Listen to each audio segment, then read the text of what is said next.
پانی میں رہے، مولانا روح فرماتے ہیں، اور پانی کشتی کے ارد گرد رہے، دائیں رہے، بائیں رہے، آگے رہے، پیچھے رہے، نیچے رہے۔ جب تک ارد گرد رہے، نیچے رہے، تو کشتی سلامت رہتی ہے۔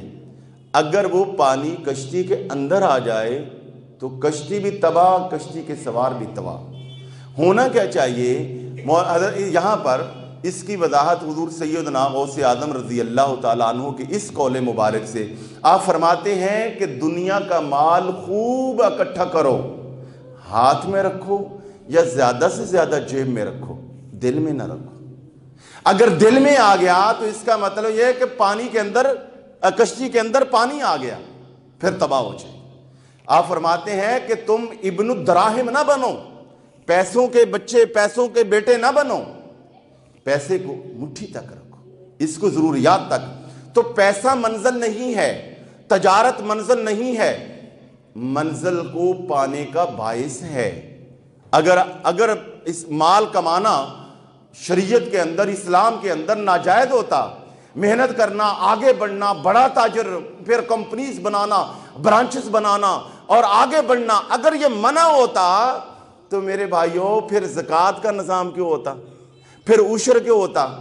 یہ سارا جو نظام رکھا ہے، آپ عشر دیں، زکوٰۃ دیں، حج ہے تو حج کریں، اور جو چیزیں آپ پر فرض ہیں وہ پورے کریں۔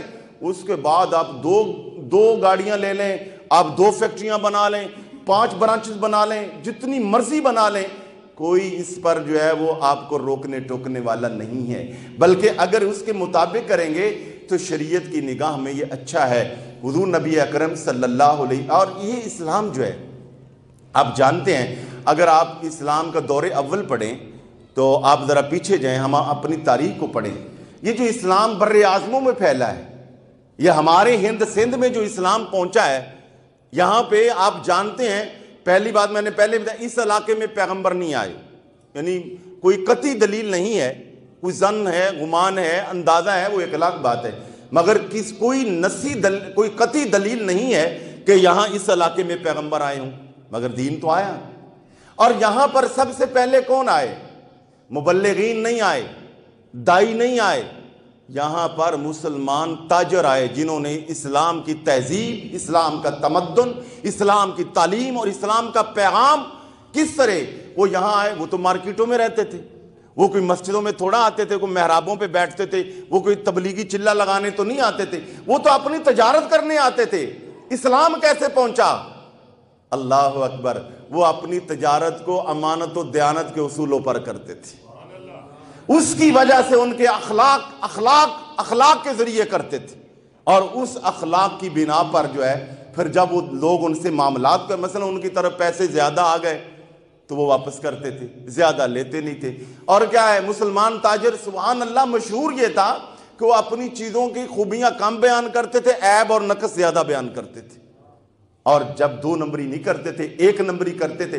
لوگ ان کے اس کردار سے، معاملات سے متاثر ہو کر یار تم کس نگر کے لوگ ہو، تم کس شہر کے لوگ ہو، تم کون سے لوگ ہو؟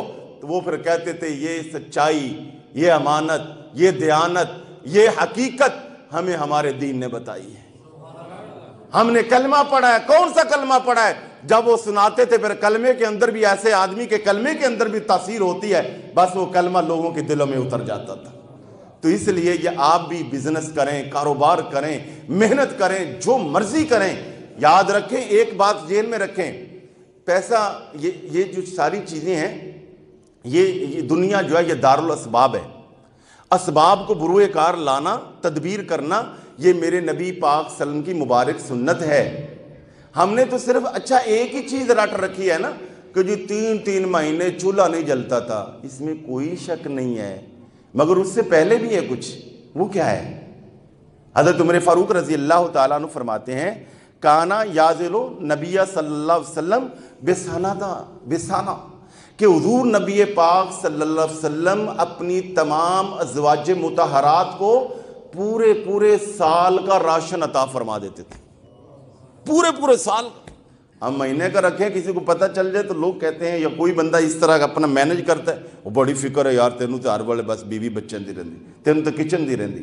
رسول پاک صلی اللہ علیہ وسلم پورا سال کا تمام ازواج مطہرات کو، اور ہر ازواج مطہرات کی طرف اپنا حصہ بھی حضور بھیجا کرتے پورے سال کا، مگر وہ بھی تو ازواج النبی تھی، وہ تو میرے آقا کریم کی مبارک بیویاں تھی، سبحان اللہ، تربیت بھی یہاں سے پائی تھی وہ۔ اگر وہ کیا کرتی اللہ والی، ادھر حضور بھجواتے، وہ پورا جتنا ہوتا سارا اللہ کی راہ میں خرچ کر دیتی۔ یہ ان کا فقر مجبوری نہیں تھا، یہ ان کا اختیاری فقر تھا، وہ اللہ کی راہ میں دے دیتی تھی، مگر پھر کیا تھا، اللہ ان کو صبر دیتا تھا، اللہ ان کو ہمت دیتا تھا، ان کو پھر پریشانی نہیں ہوتی تھی، اللہ ان کی ضروریات کو پورا فرماتا ہے۔ تو اس لیے اپنے گھر کے اندر پورے ہفتے کا راشن ڈالنا، پورے مہینے کا ڈالنا، پورے سال کا ڈالنا، اس کے لیے کوشش کرنا، محنت کرنا، یہ دنیا داری نہیں ہے، یہ عین دینداری ہے۔